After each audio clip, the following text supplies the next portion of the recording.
We were talking about Elijah and Elisha. Elisha is a man of the city. Jesus Christ is likewise a man of the city. He is always with people. Elijah was a picture of John the Baptist, a rough, tough outdoorsman that liked to be solitary. And so here we have the picture of Elijah followed by Elisha, and we have in the New Testament John the Baptist followed by Jesus Christ. Let me give you some of the miracles that Elisha does. Elisha will heal a spring of water in the area of Jericho. And apparently Elisha was bald. He's mocked, it says, by some children. They're probably young men or young women. And some she-bears will come and punish them for mocking. Israel will be in a battle against Moab. And they have tried to go around the bottom of the Dead Sea through the desert to attack Moab. They've run out of water, and the army is dying in a desperate condition, at least. And Elisha is asked what. Elisha will have them dig the valley full of ditches, which provides them with water. There's a poverty-stricken widow. She goes to Elisha and asks for help, and he asks what she has, and she says, I have a little oil. He tells her to borrow vessels and pour the oil into those vessels, and then to sell the oil for her sustenance. Meanwhile, as Elisha is traveling back and forth, a lady in the town of Shunem, we call her the Shunammite woman, notices the prophet traveling, and she and her husband make a place for Elisha to rest. They wonder what to do to reward the lady, and Elisha will pray and she will have a son. Later on, the son will die, and Elisha will restore the son back to life. Another story is a story of Naaman, a Syrian general. He hears about the great prophet from a little maid that has been captured.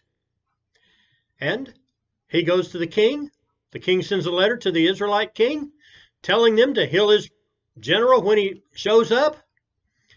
And the general Naaman is sent down to Elisha's house and is healed of his leprosy. There's a great sermon in this really right here. We have this great general listening to a maid. We have him being insulted badly by Elisha, who only sends a servant out the door to talk to him. He leaves in a rage, and yet one of his servants comes to him and says, if they'd asked you to do some great thing, you would have done it. Why don't you dip in the Jordan? He does, and he is healed. And you know, in reality, if we will do what God wants us to, and mainly God wants humility, not greatness, we'll get our needs met. But Naaman had his needs met. Elisha is also used militarily.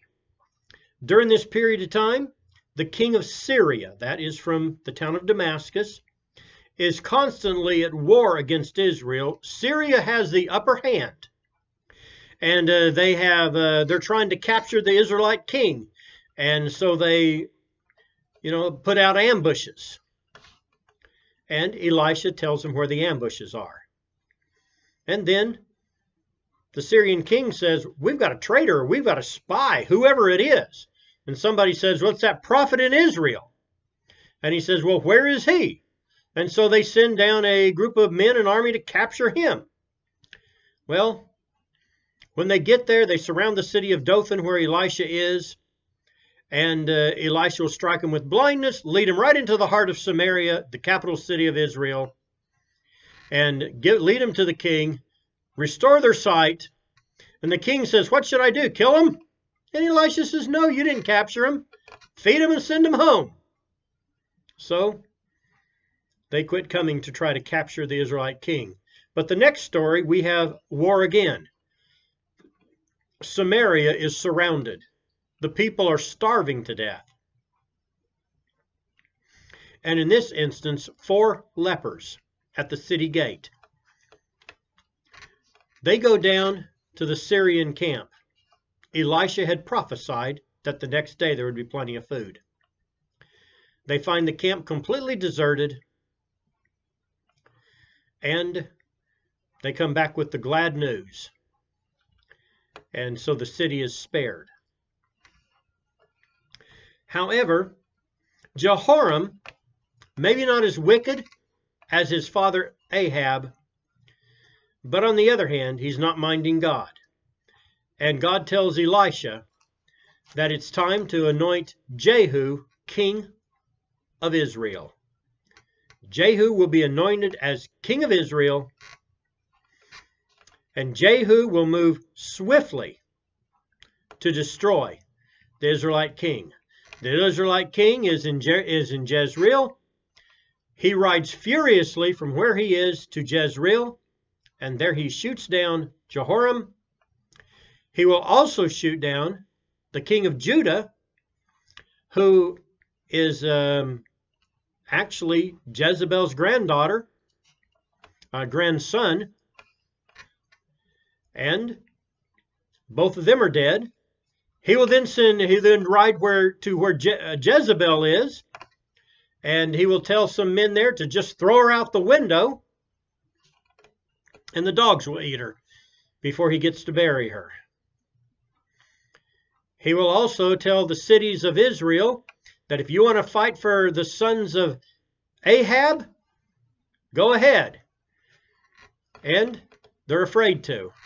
So they will chop their heads off and send them to Jehu. Jehu then will call the people of Baal and says, I'm going to be a worshiper of Baal. And demands that everybody comes for this great celebration. And when everyone gets into the house, the doors are shut. He sends his soldiers in, and he massacres all the Baal worshippers. And he cleanses Israel of the stain of Ahab.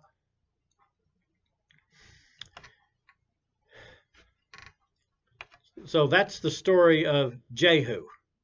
However, in spite of all that, he does not depart from the sins of Jeroboam, which caused Israel to sin. He still worships the calves in Bethel and at Dan. His family is going to be on the throne for several generations. For a period of time, Israel will be very weak militarily, really under the thumb of the Syrian king. And as Elisha is dying, the Israelite king comes to Elisha, and it seems like Elisha has been maybe the only thing that has sort of held the country together for many years. And Elisha tells him to shoot an arrow to the east and then to take some arrows and hit the ground, and prophesies that the king will win several victories and regain all the land that has been lost, which they do. Shortly after that, Jeroboam II.